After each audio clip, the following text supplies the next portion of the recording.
OBE in the context of NEP 2020. I start with my sessions with this quote. This has been my USP all throughout my years. If any of you lacks wisdom, you should ask God, who gives generously to all without finding fault, and it will be given to you. James 1:5, it's given in the Bible. And I would say it's the same. Whatever I have received, you can also receive it if you ask God for it. Okay? So I start the session with that quote.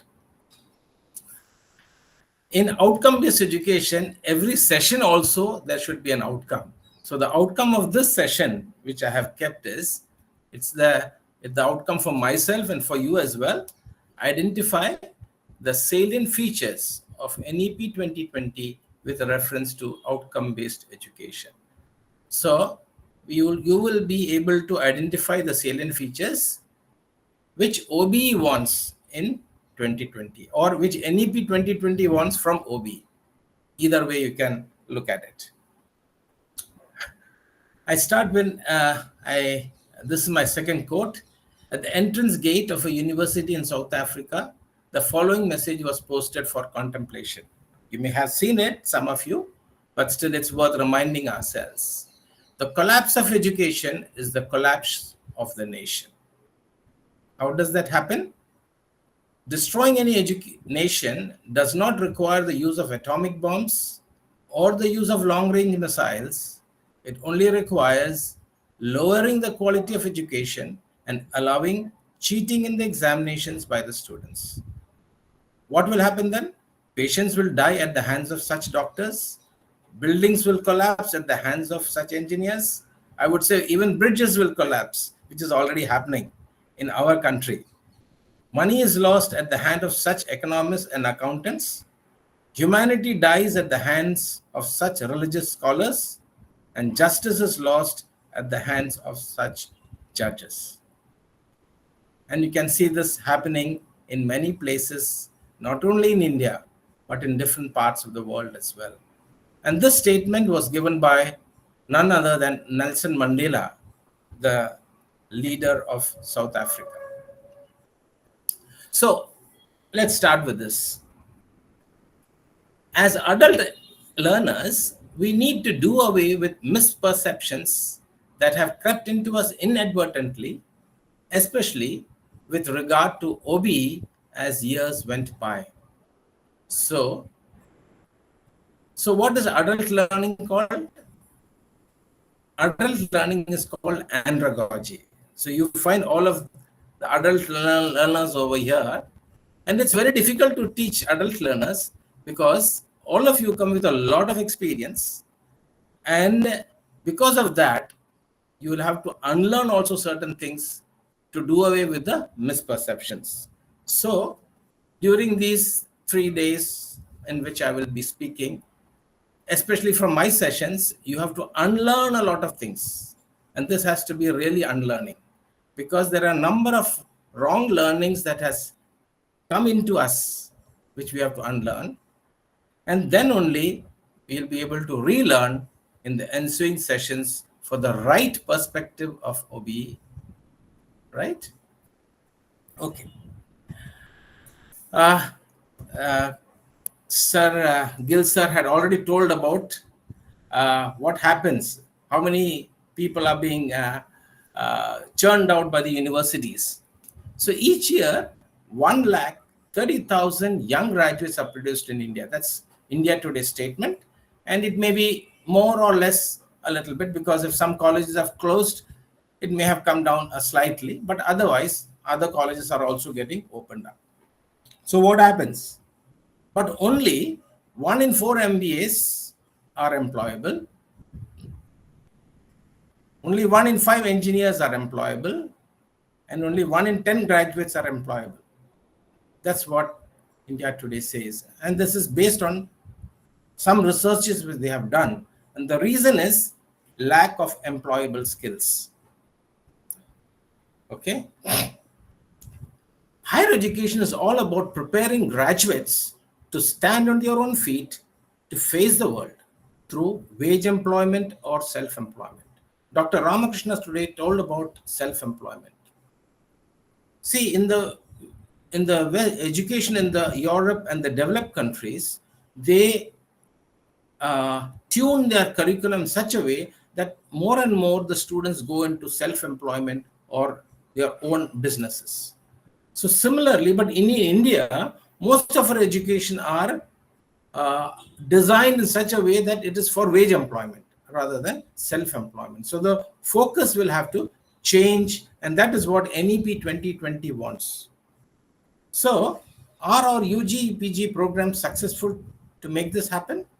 So that's the question we'll have to ask ourselves as we go through these sessions.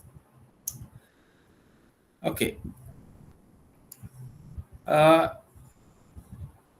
just want to say again, whatever I'm going to share over here, you will not get that on the internet, because myself and Dr. Shashikant Gupta, who will also be one of the speakers for this session, we are talking from whatever we have designed, whatever we have implemented, and we are still implementing in various institutions, the concept of outcome-based education in the context of the Indian situation. So you may not get, so if you want to write down notes, please do so. Otherwise, you may not get them on the internet. But of course, my books are there. My books will definitely help you in that. But that's a different thing. But during this program, I would rather say that please take note, or because the quiz will be based on these things, and you will not get answers to the quiz on the internet as well. Okay. What is the industry definition? We have a lot of definitions ourselves, but for the sake of academia, we have put the term in industry in education means any enterprise in the corporate sector or community, wage employed or self-employed, that helps to earn one's livelihood. So even a computer shop, servicing shop, is also an industry for us, according to its definition. It can be large industries, it can be small industries, but it should help to earn one's livelihood. So that is an industry. And these two categories of industries, you may not have heard of it, but this is what it actually is. We have the manufacturing, marketing, and service type of industries. So, and then we have the research and development type of industries. So how is our curriculum focused?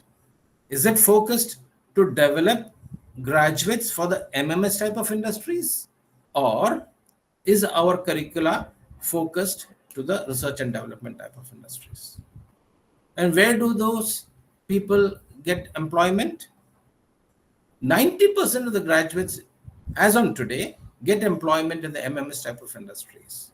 And therefore, our curriculum has to be designed accordingly. And only 10% of the graduates are employed in the R&D type of sector. Okay. So what does this lead us to? This leads us to two types of UG programs that emerge out. One, we may call it as the BCom or BTech 3 to 4 years programs. And then we have the UG programs with research. Okay. And that is what NEP 2020 wants. So in NEP 2020, the government or MOE has brought out that there should be programs with research focus, which Dr. Gill was talking about, and there should be programs, plain BE or UG programs as well, or BCom programs as well.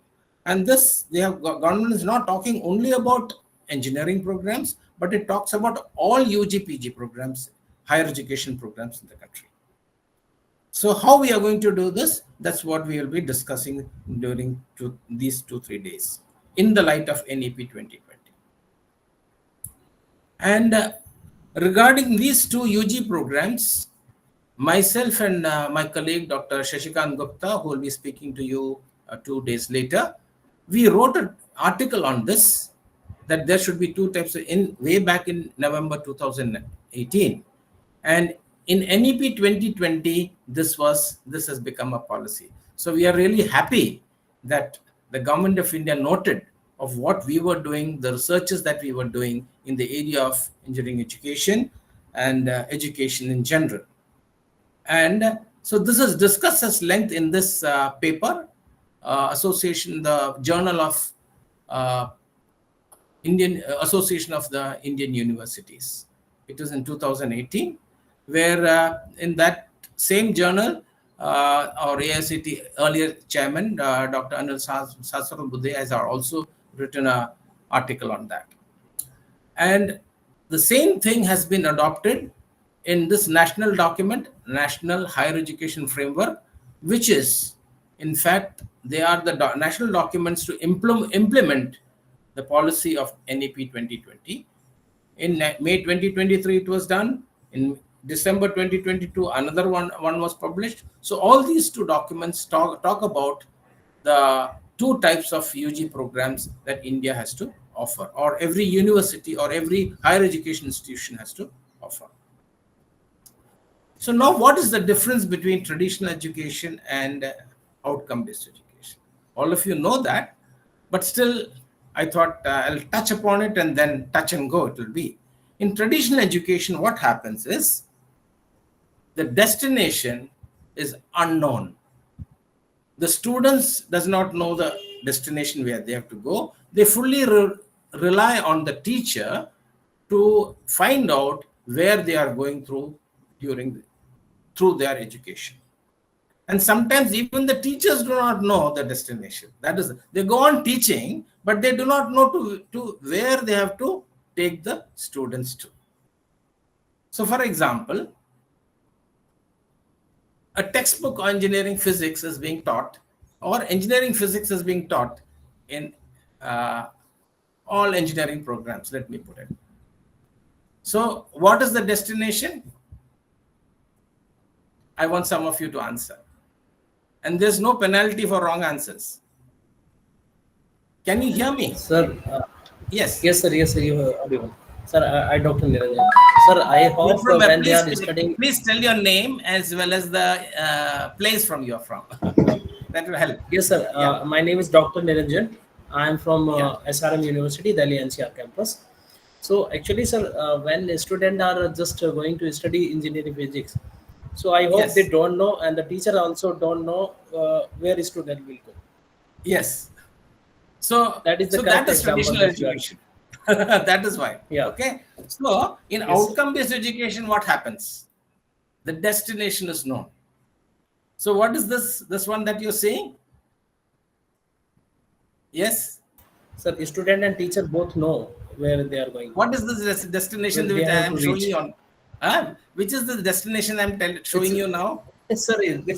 No, sir. This is not the destination for them. So this India Gate. I'm just telling you. Suppose this is the destination. What is this destination? Can you recognize it? It is the gateway of India. Yes, sir. It's the gateway of India. It's the gateway of India at New Delhi, right? Now, suppose a journey has started. Education is a journey, right? And through the journey, you're taking them to a destination. So suppose the destination starts from your place and you have to reach Delhi to the gateway of India. So what will you do? You will, now the destination is known. Earlier, the destination was not known. So now the destination is known.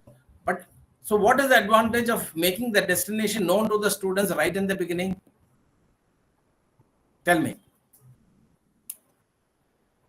That means what is the outcome? Destination as the outcome is nothing but the destination. They have to reach, right? So if you make them known the outcome, what is the advantage? To the students, especially. Sir, I hope according to me, so if a student know the destination, and then they have to prepare according to the destination. Okay, very good. So very good. Anybody else has any other answer? Earlier, what happened was the student did not know the destination, so he did not know where to go. But now the student knows where to go, so that the destination is known. So what is the advantage to the student? Anybody else has any other answer? They might be able to measure their progress. See, not measuring. He has to reach it. Measuring is later. First of all, he has to reach it. Then only you can measure it, right? See, if he knows the destination, he will take a train to reach that from your place or from whichever place. So the train may be teachers, okay? Or he may take a plane to reach that place. And it may be a books, print media, computer media, whatever it is. And it may be videos, photos. So the teacher does not have to tell him what to do. The student himself decides how to reach that place. So the fast learners and the slow learners, they will know different modes of ways, because the destination is known. They will learn on their own. They will learn from their home. They will learn from the computer. They will learn from the books. But since the destination, destination has to be known. So outcome-based education is nothing but making the students know the destination, not only the final destination. The intermittent destinations is also should be made known to them. Okay, so this is simple but difference between outcome-based and traditional education. So, okay, so now the destination of engineering physics is use the principles of physics to solve complex engineering problems. Why complex? As Professor Gill in the morning said, Washington Accord wants that UG engineering students should be able to solve complex engineering problems. And that is what NEP 2020 talks about. Okay. So now, earlier in traditional education, the students did not know, neither the teachers knew. Now the students know, the teachers also know that they are studying physics in order to solve complex engineering problems. Okay. Now, what is Washington Accord? Washington Accord says that it means that problems have no obvious solution and require abstract thinking, originality in analysis to formulate suitable models. So that is the meaning of complex engineering problems. There is no obvious solution. So a UG program or UG graduate will have to do that, or you will have to train him so that he reaches that level, right? Then what is the Sydney Accord? Sydney Accord is for diploma engineers. In diploma engineers, broadly defined engineering problems they have to solve. That means it is all well defined. It means that the problems can be solved by well-proven analysis and techniques. Saw the difference? But in India, we teach in such a way that neither the student knows that they have to solve complex engineering problems, neither the diploma holders knows that they have to solve broadly defined engineering problems. That confusion there. So outcome-based education helps us to distinguish, differentiate between the type of education that we have to give to the students. Then what is the Dublin Accord or the Dublin Accord they call it? That is for the ITI fellows, the artisans. They have to solve well-defined engineering problems. In diploma holder has to start broadly defined engineering problems. Now Dublin Accord says well-defined. That means there are standard and known ways of solving problems. So this distinction should be there in all our technical education programs, whether it is ITI, whether it's technologist, or whether it's a UG graduate. Even for PG graduate, there is what they have to solve. We'll see that. Okay. So now, what is the national education policy imperatives? What are they? One, the focus is on the learning outcomes. Now, there are different types of learning outcomes. PSO is one learning outcome. PEO is another one. Okay. Course COs are another one. Practical outcomes are there. Cognitive learning outcomes are all are different types of learning outcomes at different levels. But the focus is on the learning outcomes. Next one, it's towards a liberal education. It means that they are none of the programs, higher education programs, are watertight compartments. Students, if they have the requisite outcomes, they have attained the requisite outcomes, they can cross over to any UG program or any PG program. But they should have the requisite outcomes, certified outcomes. That is what it means by towards a more liberal education. Another one is flexibility. ME. What is ME? Multiple entry, multiple exit. So this also has to be incorporated into our curricula. Next is shifting from teaching to learning. That means we have to see that the students learn rather than concentrate on what we teach. You say you have covered the syllabus, or you have to cover the contents, or you have to cover the curriculum. You may have covered, but have the students learned? That's the basic question. All of us it should be at the tip of our tongue. Learning is defined as a relatively permanent change in behavior. If there is no change in behavior, that means learning has not taken place. For example, if a fresh student comes to my class, he doesn't know about Ohm's law, I teach him Ohm's law, and if he is able to solve problems using Ohm's law, that means learning has occurred because there is a change in his behavior. Earlier, he could not use Ohm's law to solve problems. Now he can use Ohm's law to solve problems. That means there is a shift in the behavior of the students because of my teaching. Then we can say that learning has occurred. So I'll repeat again. Learning is defined as a relatively permanent change in behavior. Okay, so our focus is on learning. Next one, there should be more autonomous institutions. That means you have the academic autonomy where you can have your own programs, where you can have your own type of curriculum and things like that. And then multidisciplinary institutions. That means they should not only be autonomous, they should be able to offer different types of UG, PG programs. That's what is a multidisciplinary institution. And then the focus should be on research. So these are the imperatives of NEP 2020.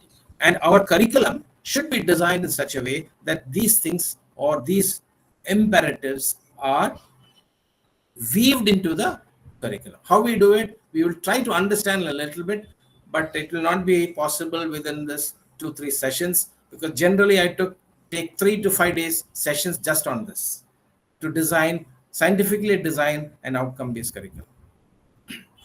So what are the changes required in the pedagogy of NEP 2020? Okay, it should be outcome-based curriculum development is the first one. Second one, teaching competency development, that is outcome-based teaching learning, OBTL. Then outcome-based assessment, that is OBA. Then learning resource development. You have to develop different types of learning resources, just like laboratory manuals, practical manuals, and things like that. And even writing different types of modules, authoring different types of modules, not only written, but also videos, so that, the students can learn from that. Virtual labs you can develop. So these are the learning resource development. And then metacognition. That means, in short, learning to learn. Help the students to learn on their own. Because after their 4 years, there will be no to teach them. They have to learn from the environment. So we have to teach them that, right? So these are the changes required in the pedagogy by NEP 2020. Now, what is the main purpose of NEP 2020? Page 17 of National Higher Education Qualification Framework, which was published in 2023, says that a main purpose of the NEP 2020 is the award of qualifications based on the display of the learning outcomes. That means unless the students display the learning outcomes, then only you can award them qualification, award them certificate. What the students will be able to do in the industry after every level of attaining the learning outcome or LO.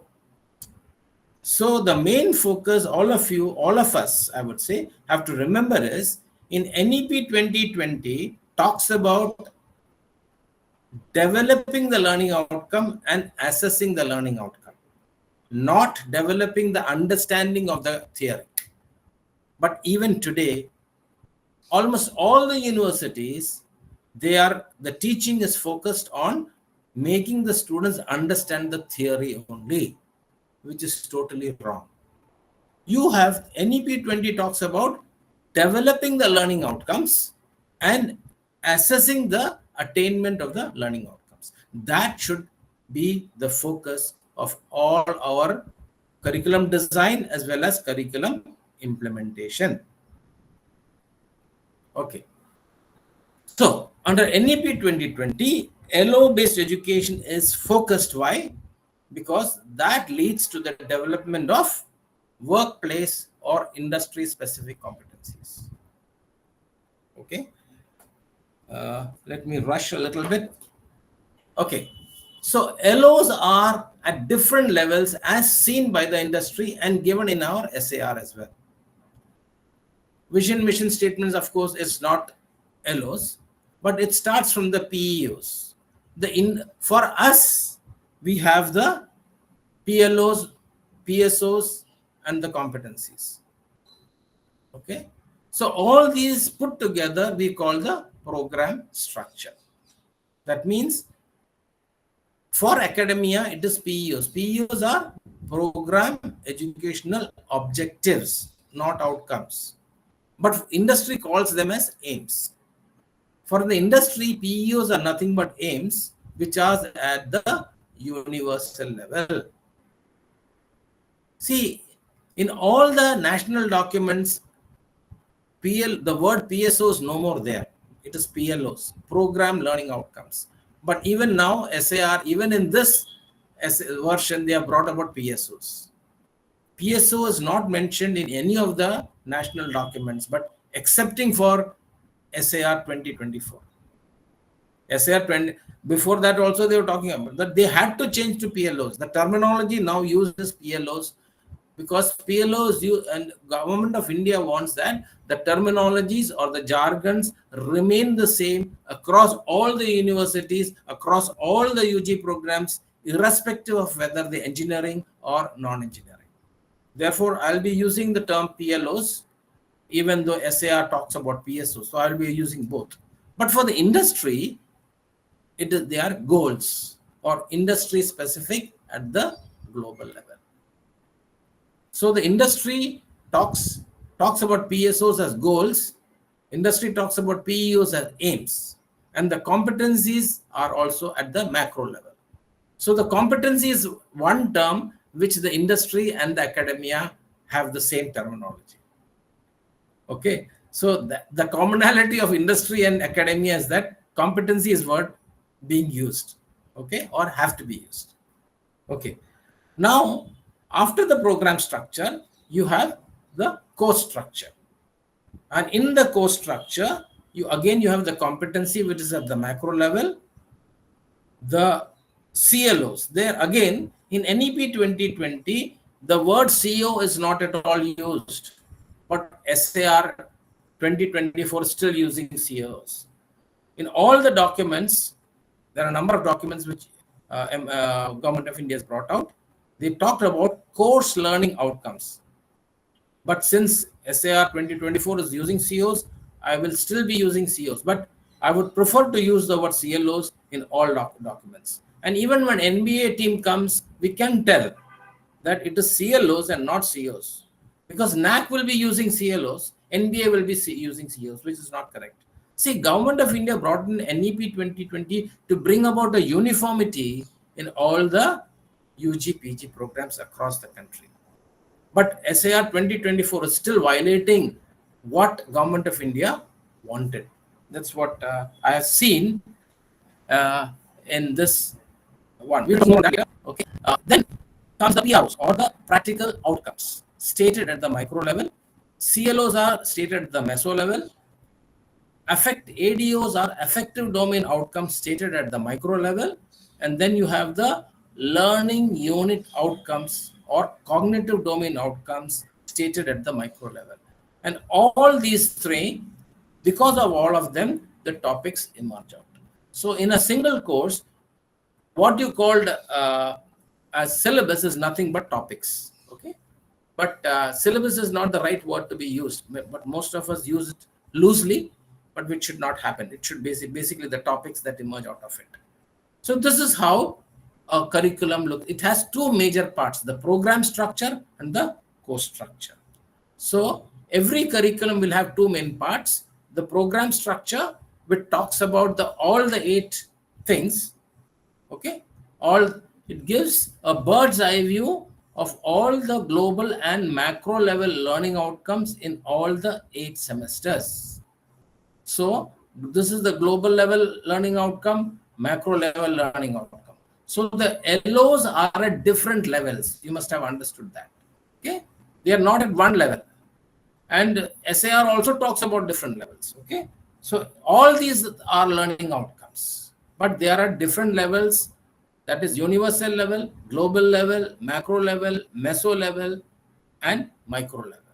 Okay, so you have the program structure, 2 parts, and the course structure. The course structure we talked about. There will be up to, if there are 50 courses, there will be 50 course structures. Okay, are you with me, all of you? Because I'm not able to see you, that's why I'm asking. No, we Yes, are sir. with Yes, you. sir. Okay. If you have any questions, please raise. Okay, you can unmute and talk to me and question me. Okay, right. So the curriculum is the constitution of any UG, PG program. This should be the thing that we all should know. If the constitution is wrong, everything that flows down will be wrong. Justice Bhagwati told one statement. He was the Chief Justice of India some time back. So he told, keep the top clean and everything that flows down will be clean. In fact, he was talking about corruption, but it is applicable here also. If the curriculum is faulty, your implementation will be faulty, your assessment will be faulty, and the outcome will be faulty. Therefore, the design of the curriculum is very, very, very, very important, and it should be learning outcome based. Okay, so what does it show? Learning outcome based means you have to develop workplace learning outcomes through teaching learning in the classroom and situations, and the learning based curriculum should assess the attainment of the learning outcomes in the students and not the understanding of the topics as is happening now. Now we are assessing what? We are assessing the understanding of the topics and not the assessing, and we have to assess the attainment of the LOs and not the understanding. Now we are asking for describe, explain, short notes on, all those things which has nothing to do with learning outcomes. But when you are assessing or developing and assessing the learning outcomes, what happens is the topics get integrated or weaved into the learning outcomes. So that is the beauty of learning outcomes. That means the topics automatically get weaved into it, and that is how the learning outcomes have to be formulated, and so that they are assessed well and developed well. We'll be talking about that a little later. Okay. Now, the fundamental change in NEP 20 is also the assessment. It assesses the understanding of the theory in traditional curriculum. Okay. And this has to change to align with NEP 20, assess the attainment of the different types of learning outcomes and not the understanding of the theory. And this is what is needed by the industry. If this will change, your entire teaching, learning, and assessment will change. Okay. Now, what are the salient features? I talked about all that, but still, I'll just try to summarize it. Each semester should not have less than 20 credits. Now, many towards the end of the course, towards the end of the UG programs, some semesters have less than 20 credits. Now, as per NEP 2020, you cannot have any semester less than 20 credits. Second is horizontal and vertical mobility with multiple entry and multiple exit options with relevant exit certificate at the end of each program. Incorporate skill enhancement courses, ability enhancement courses, value-added courses, interdisciplinary courses through single and double minors, and open elective courses. D. Opportunity for choice-based courses from other disciplines. Okay. Flexibility for alternative modes of learning, offline, online, and hybrid learning. F. One semester of or on-the-job training or community engagement, all free project related to the major discipline or degree. So these are some of the major salient features that is happening. And this multiple entry and multiple exit is given in this picture for a UG program and for a integrated PG program as well. How in one entry level, second, how many credits should be there? For science, it is 42. After second year is 85. After third year, it is 128, like that. Okay. So these things are given. So you will have to design the curriculum accordingly. I'll just skip through this because there's not much of time for that. I'll just skip this slide as well. Now, NEP 2020 is a policy, and to operationalize that policy, various documents have been released by the government of India. One is National Credit Framework. The other one is in April 2023, and in May 2023, the NHEQF, National Higher Education Qualification Framework. Okay, that was released. So these are the, I would say, the guidelines based on which you have to redesign your entire curriculum. I will not say don't tinker around with it, but redesign your entire curriculum. Okay, right. Now, what are the features given in this? They should be learning outcome based. They should be competency based, as you see over here. Learning out, it is in the foreword itself they have written. It should be learning outcome based, competency based, and every higher education system has to adopt it. Okay, and then the marks, it's a shift from the, and it should be student centric, not teacher centric. Most of the curricula are teacher centric these days, but in NEP 2020 it should be student centric. So you have to do a thorough rehaul of your curriculum.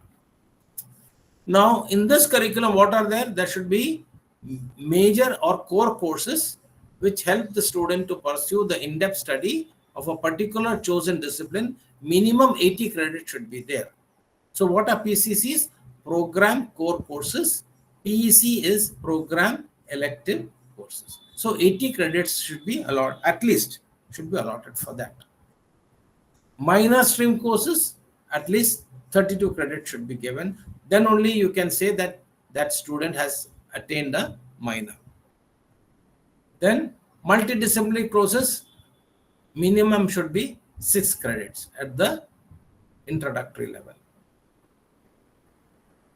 Ability enhanced courses, at least 9 credits. Okay. The skill enhancement courses, 10 credits. Value added courses, 4 credits.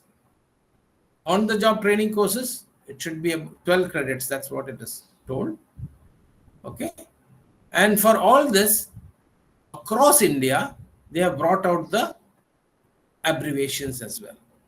It should be PCC, it should be PEC, it should be BSc, it should be AEC, it should be SEC, it should be VAC, it should be MDM or multidisciplinary minor, CC is co-curricular, OE is open or general elective, HSSM is humanities, social science and management, CEP is community engagement project, FP is field project, OJT is on the job training or internship or apprenticeship, RM is research methodology, CP is capstone project. So across India, every university and every UG program, irrespective of its whether it is a engineering program or a non-engineering program, the terminologies has to be this only. It cannot, you cannot have different. Some universities were following allied courses. So I have been consulting with them. So I told them to change it. So they are changing it as well. So these are the, now you don't have a major project. Major project is now called as capstone project. This was one we had introduced 10 years back in the universities. Now NEP has made it as a policy. So you will not have major project now. You will have only capstone projects. And you will have only micro projects. These are the concepts which myself and Dr.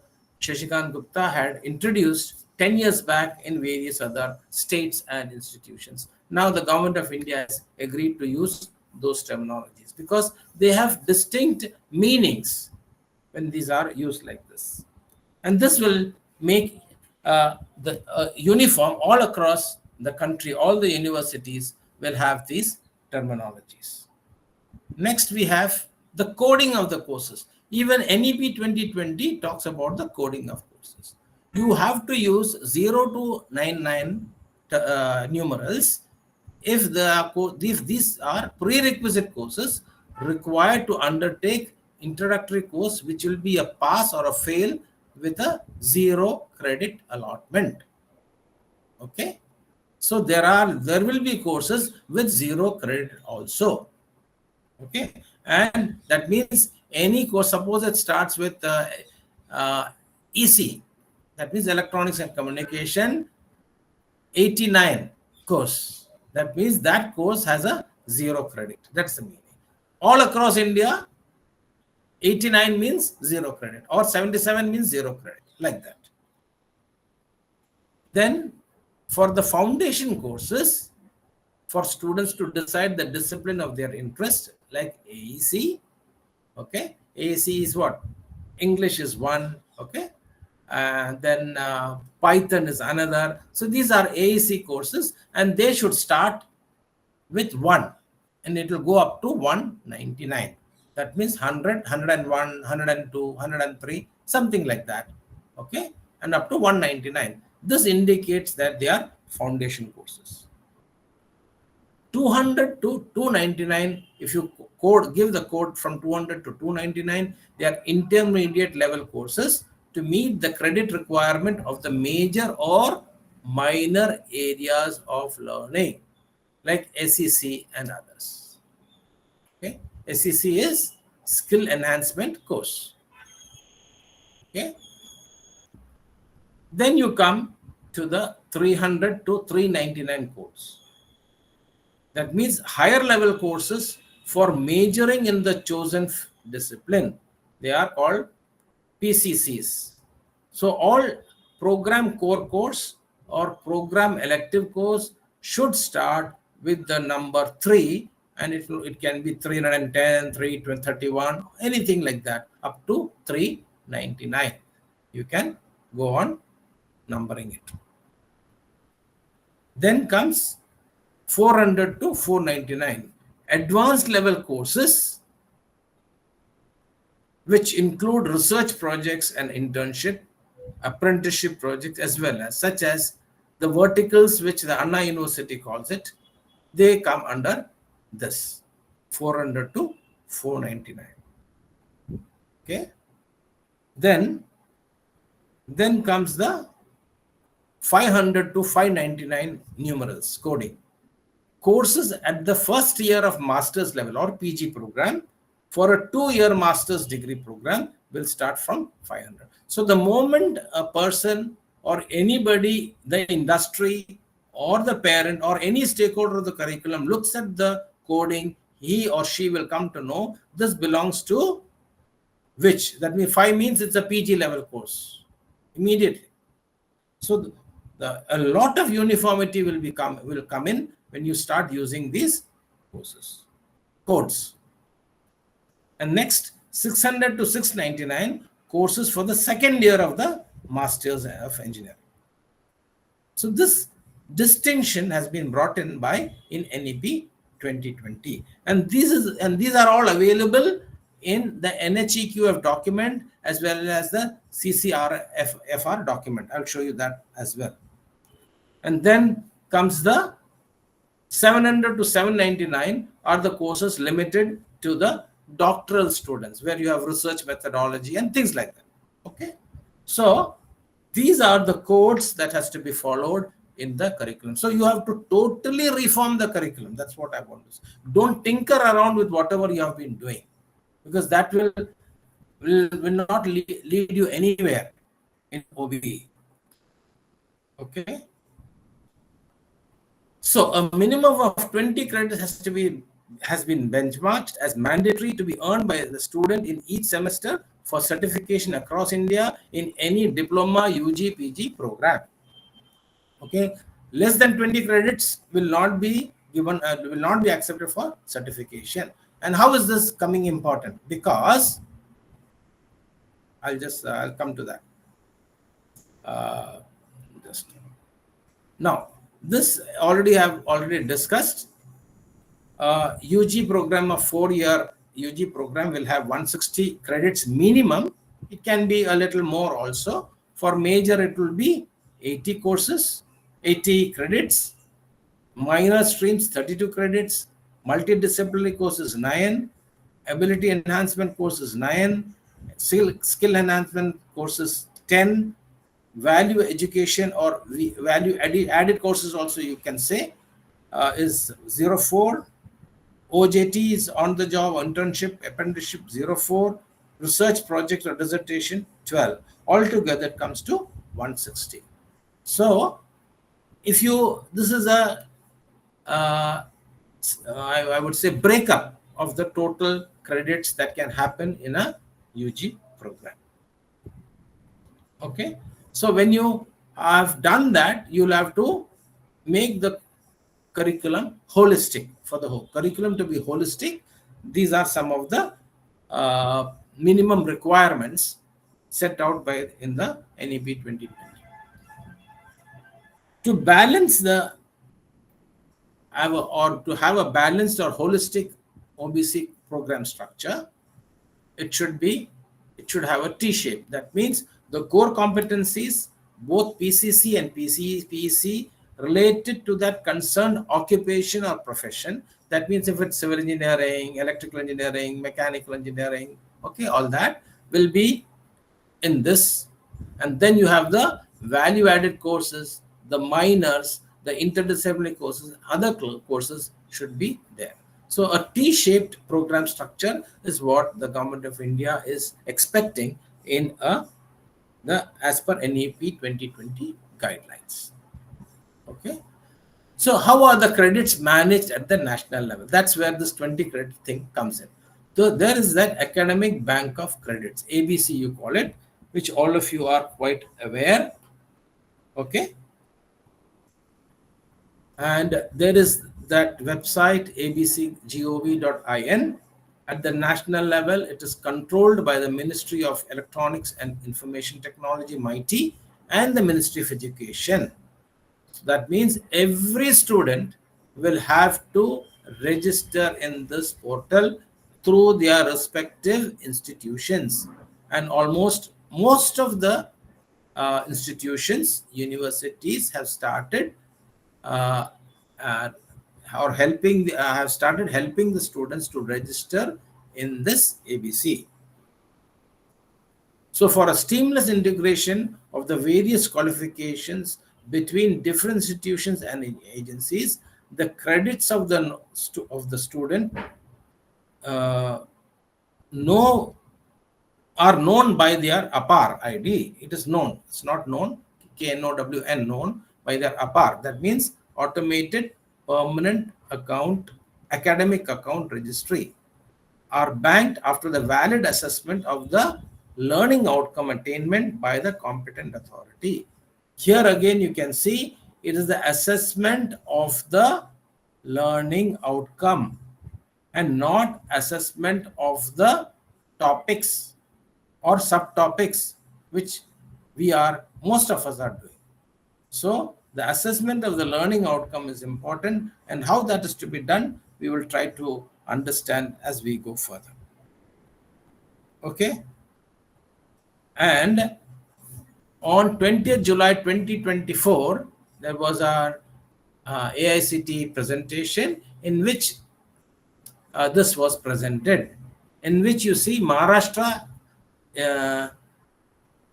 institutions are in Maharashtra, the maximum institutions that have registered, that have their students registered in APAR or ABC is this institution from Maharashtra, followed by Tamil Nadu, then Andhra. Okay, the color shows you how much they are. So if your institutions have not started doing this, see that you register all your students in the ABC. So these are some of the things which NEP wants to be done, okay, by every institution. Many of you must have started doing that. If not, tell your authorities, tell the competent authorities to start doing it. Okay. Okay. Now, to fulfill the NEP 2020 policy and usher in uniformity across the country, the very first document that was brought out was Curriculum and Credit Framework for Undergraduate Programs. We call it the CCFRUG, Program National Document. So this gives us, this is the first document in which they brought out that the normal 3-year program, UG program, can also be extended to 4-year program with research and with honors. And that is also possible for engineering programs, normal engineering program, BE, or BE with research, or BE with honors. So these things, and in order to have BE with research or BE with honors, or BTech with research or BTech with honors, accordingly your total curriculum will have to undergo a sea change. Okay, and they have to follow these documents which talks about the minimum standards of credits and things like that. Okay, so under this document, they're telling that a UG certificate after completing 1 year of study in the chosen field can be given if the student wants to leave and then come back and join again in the second year. After the second year, a UG diploma will be given. After the third year, if it is a BSc BCom program, they will get a simple BSc BCom. Or if it is after the fourth year, he will get either a BSc honors or a BSc honors with research.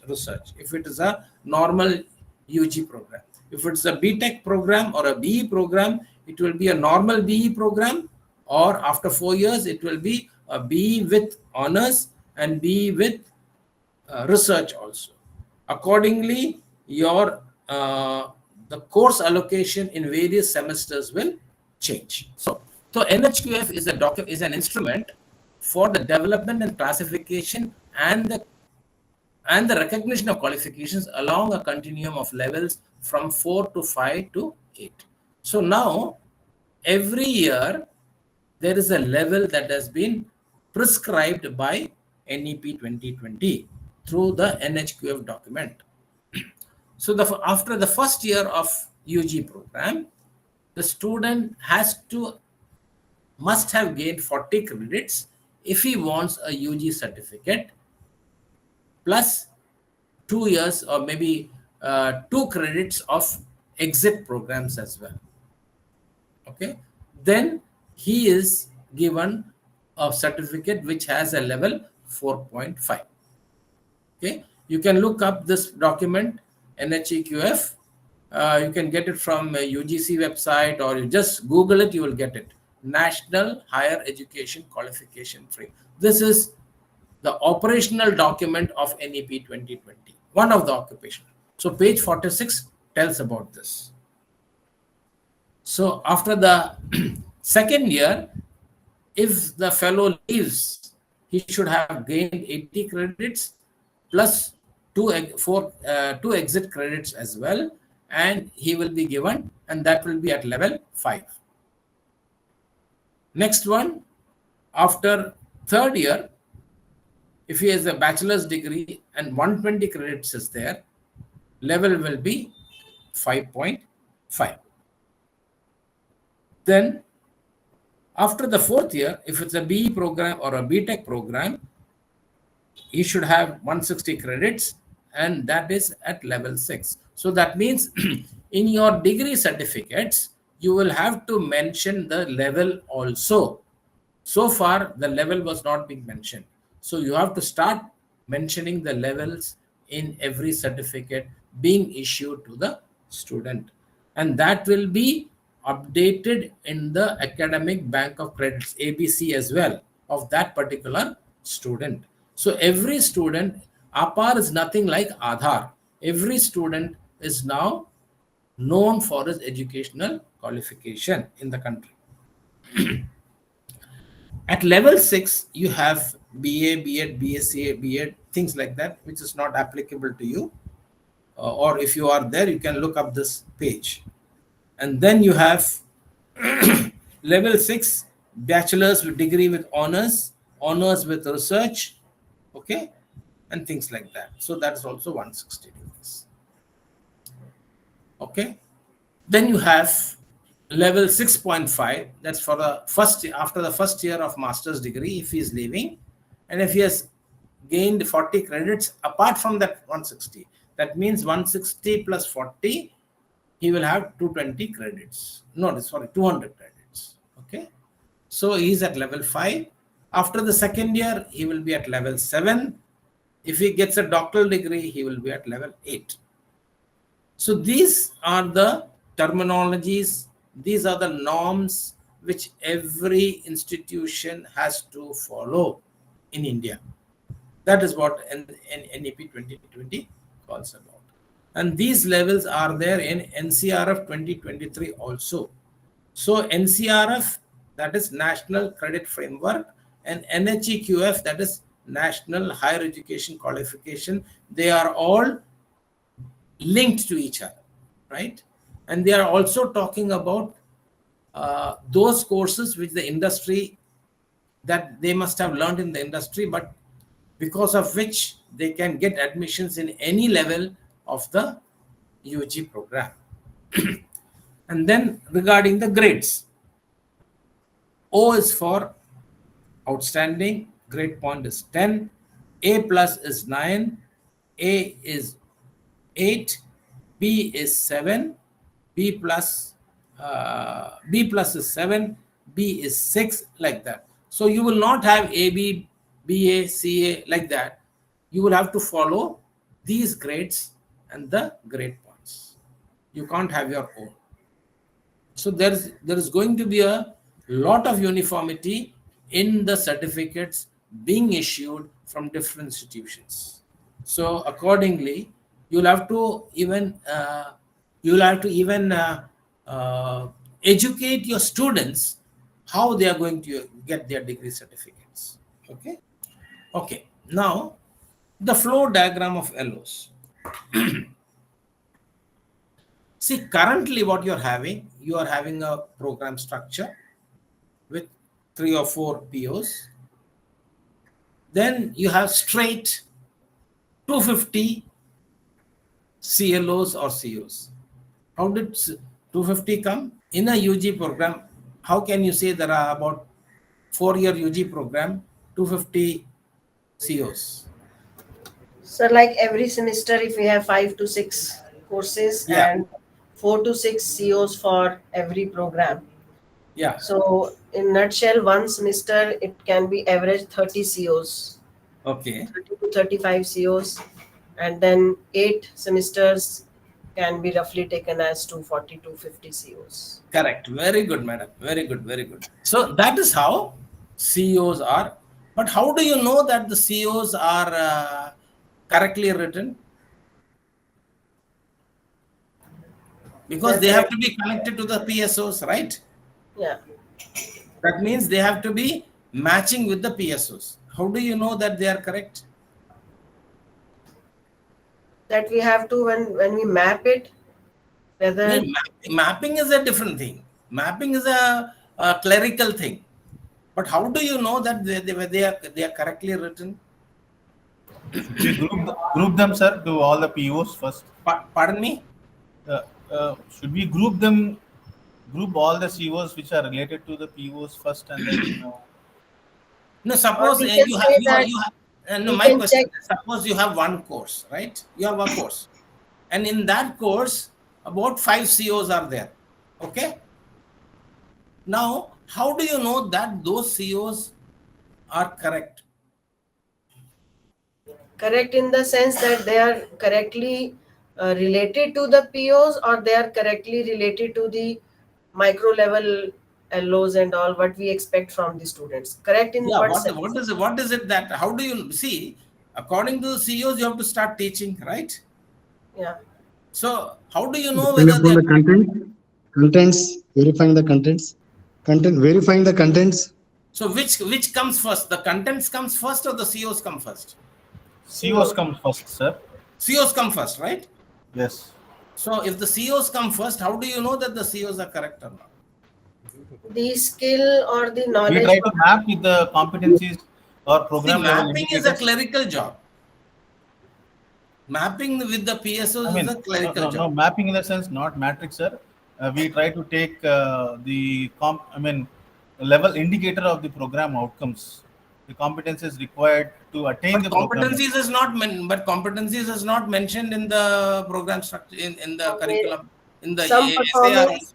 some performance indicators Yeah. which we should assign for POs, they should be in tune. The course outcome should be in tune with those performance indicators and but competencies. who will validate it? See, you are writing someone CO, but you are telling that it is correct. Will the industry accept it? Because finally it is the industry who will pay the salary to the student. Mapping the skill of or required skills of the industry. Is it like that, sir? Like we have actually, How will you know it is correct or not? What is the way? You have to Yeah. ensure that the COs are correct. It will be So the is it by following a methodology called SMART? What is that? Specific, is it something like if you follow the methodology of SMART, SMART, Bloom's, sir, Okay. Bloom's measurable? taxonomy. He means Bloom's Okay, taxonomy. that is there, but how do you know whether you that is regarding framing? But how do you know whether that is that's what the industry wants? Because finally it is the industry who are going to recruit the students and pay them salary. So then Right. we involve the industry people. Yeah. How will you involve the industry people?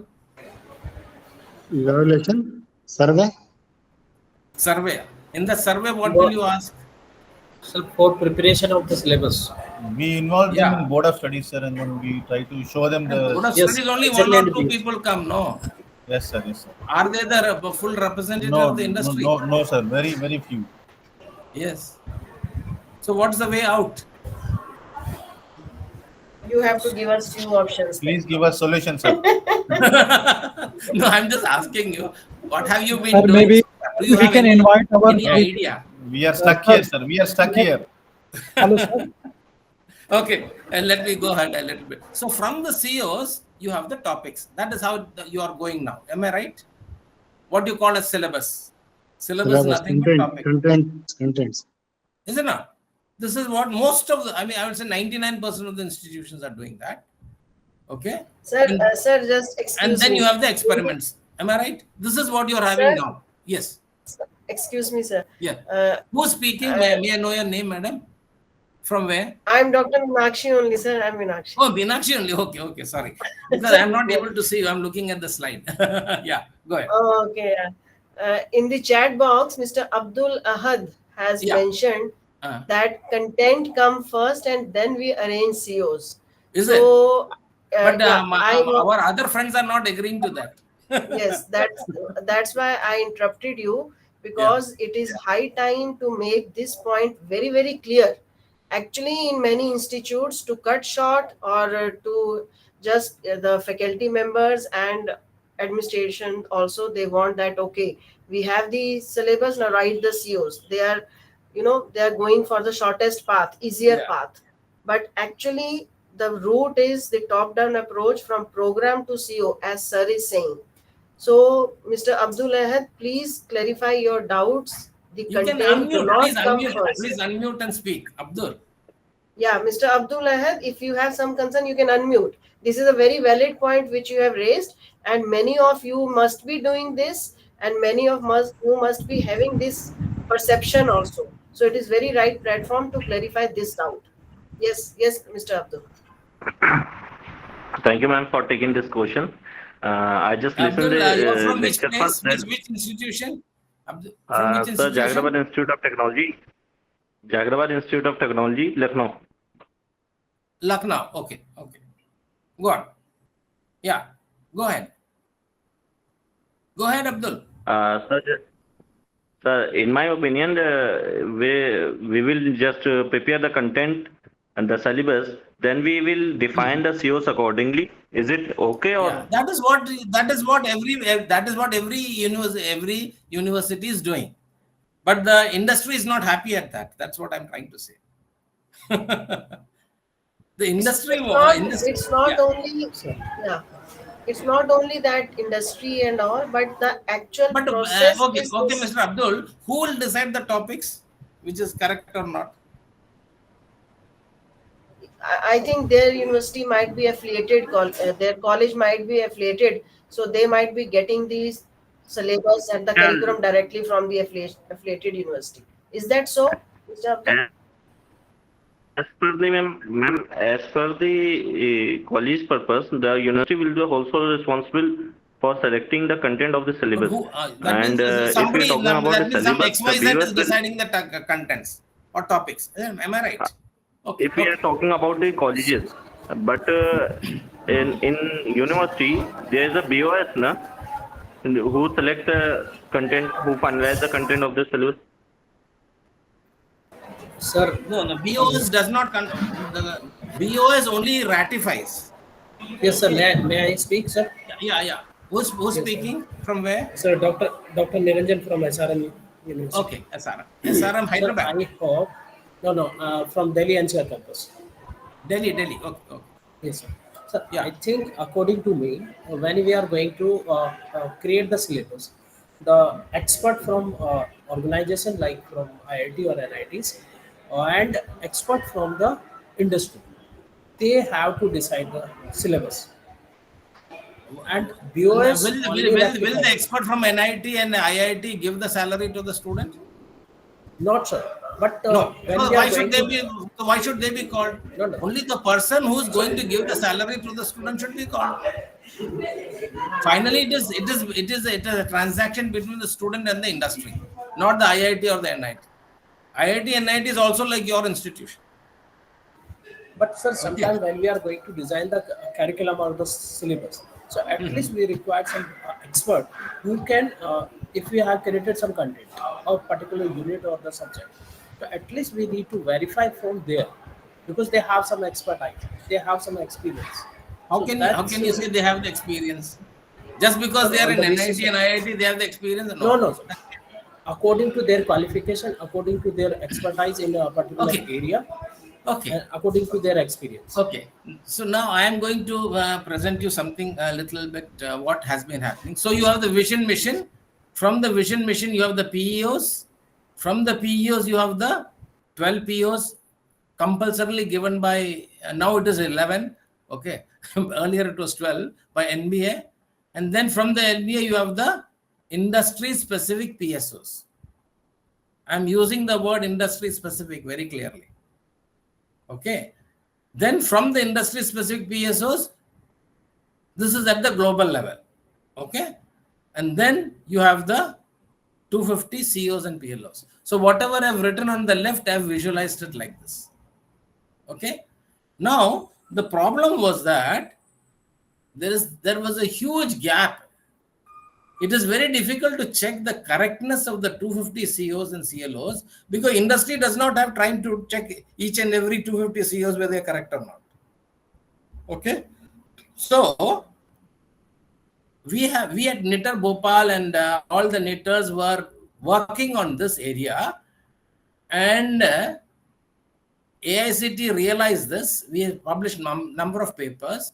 So in examination reform policy 2018, to close this big gap between the PSO and the COs, okay, what did they do? AICT introduced the industry-specific term called competency.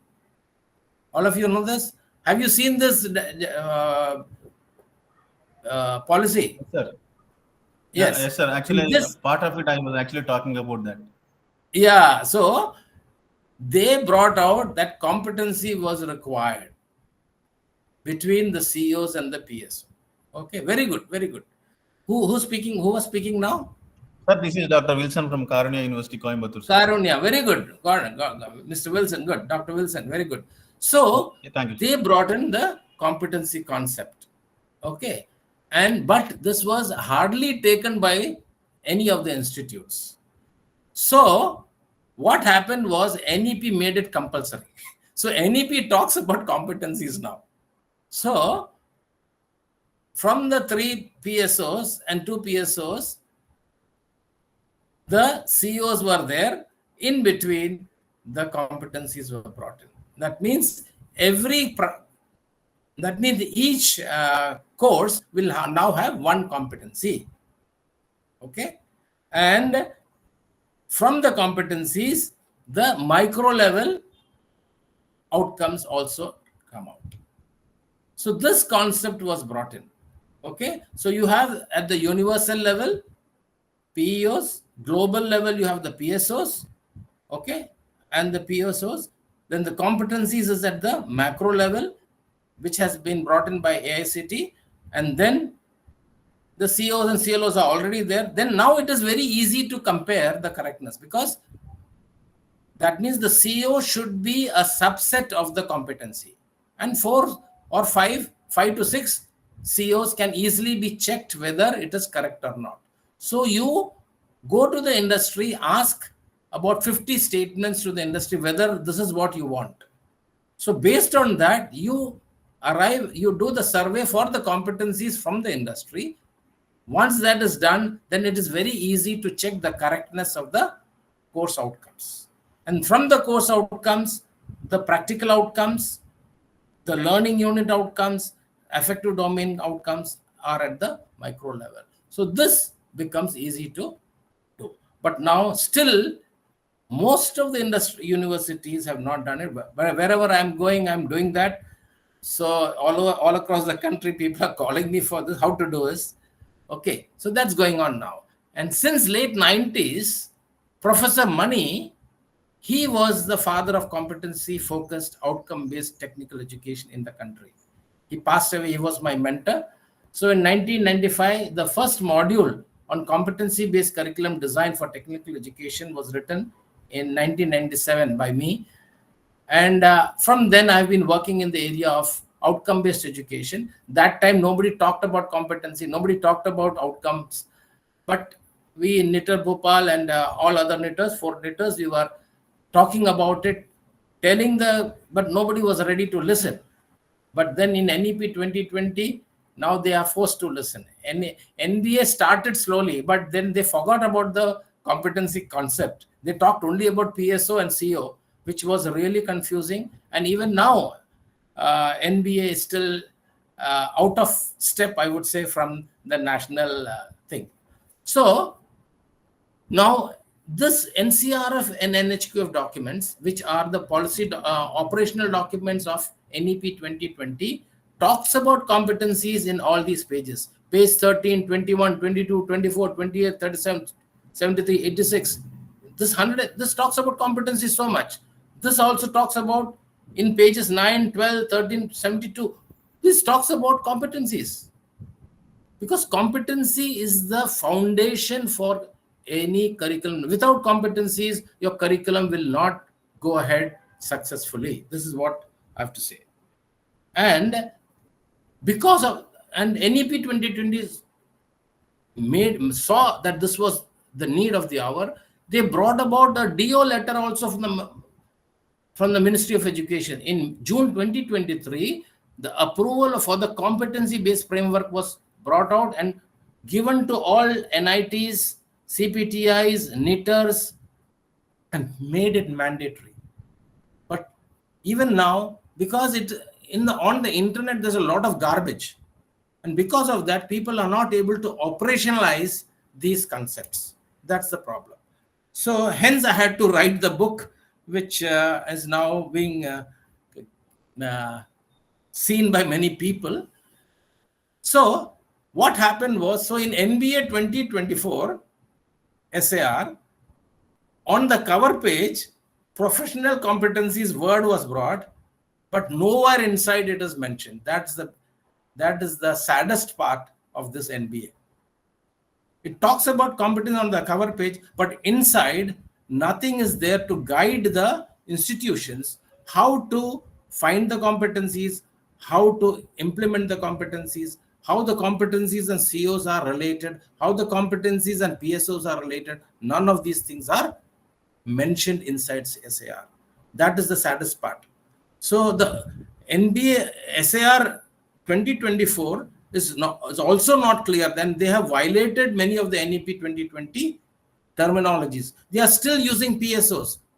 When NEP 2020 talks only about PLOs, they are still using COs, while NEP 2020 talks about CLOs, course learning outcomes. So these are some of the things which are still, I think the next version they will correct this, but as on today, it is not correctly done.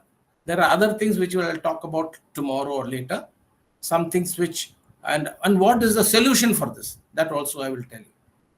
So what happened was, this was brought out in when? July 2024, 3 months back. And immediately the standard operating procedures was brought out in August 2024. And this was because NCRF was being misinterpreted by different people. So standard SOP is standard operating procedure for operationalization of the National Credit Framework document. So this talks about the credits. 1 credit is equal to 15, even now. But the problem with what has happened is, in NBA, they talk about one theory, that if 30 credits of theory is equal to 1 credit, which is wrong. And this one talks about that because all over the world, theory means 115 hours of theory is equal to 1 credit. This talks about, so this made it clear, because in NCRF, there was a bit dichotomy. There was a bit small confusion there, and that is really affecting many people, and many people are still confused. So NCR, this 2024 document makes it very clear. I will be talking about it tomorrow or so, a little more. And then it talks about learning outcome based assessment. So learning outcome has to be assessed, not the contents. This also is brought out in the SOP document, page 15. So to make the story short, you have to design a curriculum which is student centric and industry friendly, and your student is the first stakeholder of the curriculum. How this can be done, we will be discussing tomorrow, because it's going to be 4 o'clock. You have to do one thing. One small assignment is there for you tomorrow. Choose an integrated course. When I say integrated course, it means a course with a theory and practical component. And write in a single sentence, why are you teaching the present course to the student? Tomorrow we shall discuss further on it. Okay? If you can do this, it will help you. I'm not going to make you pass, or there's no penalty. But if you do it, if you want to discuss with me, I will help you how to do it. And then you will find that your curriculum will be more interesting to design and to teach as well. So all these things is discussed in this book of mine, even beyond that, whatever, because I generally take a five-day program of designing scientifically the curriculum. So this book is there. Those who want to refer can refer to it. You just put my name and you will get this on the internet as well. Well, so thank you for your presence, attention, and valuable time. any questions? I have 5 to, I think, 3 or 4 minutes for that. Even I can go a little more beyond that if Madam Sood allows it. Yes. Sir, can I ask one question, sir? Yes. Go on. Go ahead.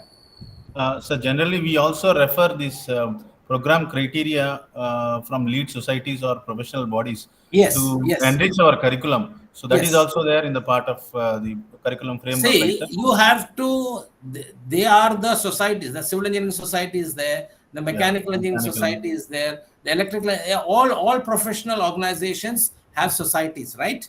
Yes. Okay. And these societies have to be consulted to validate your PEOs, your PSOs, and your competencies. Yes, sir. That has to be done. That is where you have to go. That is the starting point. Yes, sir. If you have not done, if you have done that, well and good. No, we are doing it, sir. Yeah. Yeah, good. And maybe you can share with me tomorrow. We can discuss Sure. more how you have done it. You just tell me whether you're going on, how you are doing it. I'll help you in that. Sure, sir. Thank you, sir. Yeah. Who's speaking? Who was this?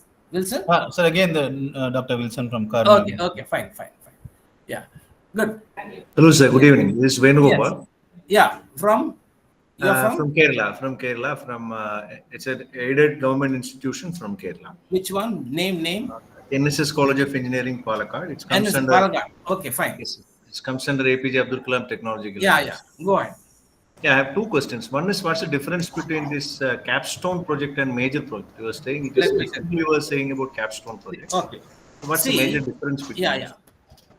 See, earlier we were using very many terminologies very loosely, and it did not have any meaning. Major means, okay, it's a major project. Well, capstone project means you're capping all the courses under it. That means at the end of the UG program, the student will have to integrate. See, you teach them all in bits and pieces. Suppose you want to have chapati, you can't have chapati full into your mouth. Okay, you break it into pieces and then you eat one by one slowly, and then everything gets integrated. So in a curriculum also, why you have these different courses? Because in the industry everything comes as projects, and they are very, very large projects, right? So this project, I would say, breaks down into number of courses, and each course breaks down in number of competencies and COs, and then each CO is broken down into practical outcomes and learning unit outcomes, like that. So capstone project means you're capping all the courses so that all the competencies get integrated into a whole. In major project, that focus was not there. But when you say capstone project, even the student understands that there is something, you're capping all the courses together so that you are industry ready. I'm using the word term again. They have to be industry ready. If they are industry ready, they will be recruited just like that. And in order to make them capstone project is too big. So I have introduced the term called micro projects, which we have designed and implemented 15 years back, let me tell you. And that has been made compulsory now in SAR also. You must have seen micro project term has come. And I've published a number of papers. Even American Society of Engineering Education, they have also published my paper. So micro project is only through micro projects you can assess the COs. I'll come to that tomorrow. And only through the capstone project you can assess the PSOs. Without capstone project, you cannot assess the PSOs. This is the way it is going. Yeah, but in some colleges, they are using these two terminology. Okay, either you go for a major project or you go for capstone project. See, the thing is, we have been doing, I told in the beginning, we have to unlearn a lot of things. We have to start unlearning many wrong things, wrong concepts that are see, I also did not know capstone project when I did my engineering, right? But now I realize that was a wrong concept. I threw it out. We have to take in the right terms, right? The terminologies are very important in OBE. Every terminology has a specific and definite meaning. Yes. But I think, sir, I have been to some colleges where for the evaluation of capstone projects, but the nomenclature was kept as capstone, but the content or the level of that project was not up to the mark which is That's right. required for the capstone. Yes. True. That That happens. difference faculty has to understand. Understand. That just not the nomenclature, that okay, we call it as capstone and then we give them a very small project or Yes. some specific. Capstone is integrating all your academic As many learning, competencies, Yes. as many courses as possible. the students intelligentsia also, and the students academic competencies which has achieved. So this we have to take care. When we are saying capstone, it has to encompass Basically, large capstone number of project is to integrate the PSOs, Yeah. to assess the PSO. That's the Okay. Yes, sir. One more doubt. yeah. So in UG courses, the total number of credit 160 we can understand easily. But for PG courses, just they divided by 2 and make it into 80. But usually for PG courses, the maximum number of credit comes even in IITs is 52 credits or maybe 57 credits or something like that. But in new guidelines, it is 80 credits for PG courses. Yes. How can we split it actually for just 2 We years? can do it. See, we can do it. I know across this online way we can't. We'll have to say. I'll have to sit along with you and do it. We can do it. I mean, those who, because these things are they are nitty gritties. How to do it? Only when we do it, we'll understand it. And I think, sir, they have given more credits to the project as well as some credits to self-learning also. Internships. No, sir, madam, Internships. that's the wrong thing that people are understanding. Credits cannot be given to self-learning. Let me tell you. But in new SAR, they are writing this, sir. Yeah, that's a blunder. They're That's a writing big this. blunder. I'm going to write to that's a big blunder. NCRF does not talk about that.